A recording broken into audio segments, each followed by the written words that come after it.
हादोर नाङैनो 1 आगस्टनिफ्राय 2 आगस्टसिम थारमाने मुलुगनां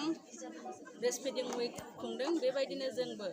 गामि गामि मानसिफोरखौ सांग्रां खालामनो थाखाय बिमानि गाइखेरादि साबसिन आहार गथ'फोरनि थाखाय बेखौ मिथिहोनो थाखाय जोङो गामि गामि मेल मिटिं खुंदों एवारनेस होदों आरो लोगोसे 1 घन्टानि गेजेराव जे गथ'नो गोमो हालदिया गाइखेरखौ दौनांगौ दौबा गथ'नि थाखाय मा मोजां जायो आरो गथ'नि थाखाय दौवाब्ला मा गाज्रि जायो बेफोरखौ जोङो मिथिहोनो थाखाय दिनै बे रेलिखौ खुंनाय जादों जोङो दि गथ'नि जोंहा गथ' थैनायनि हारखौ जों खमायनांगौ जोंहा जिबायदि मेडिकेलफोराव जोनोम जायोब्ला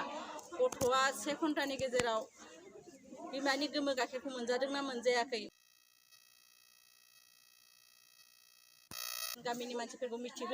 मिथिहोनानै जों सानदों मा दिनैनि एवारनेसनि गेजेरजों जोङो माखासे मुलाम्फा जागोन होननानै सानदों गथ'नि हार थैनायखौ मालनारिसनि हार बांनायखौ जों खमायनो हागोन होननानै जों सानदों आरो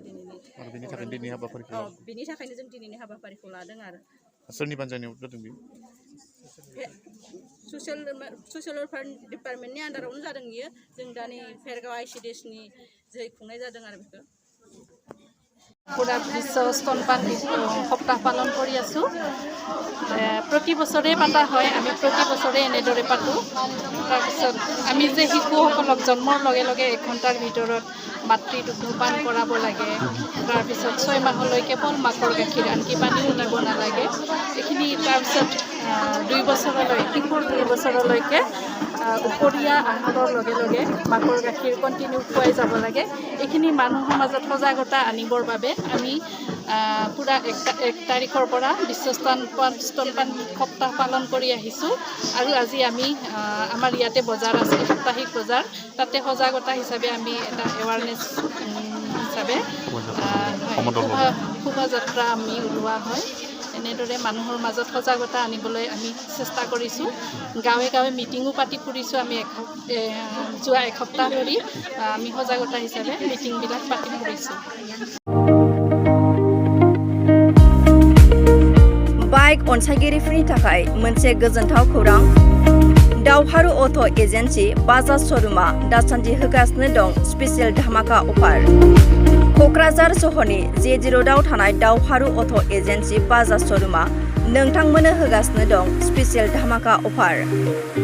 एसेल' डाउन पेमेन्ट होग्रोनानै नोंथाङा लानो हागोन बाजाज कम्पानिनि गुबुन गुबुन मडेलनि बाइकफोरखौ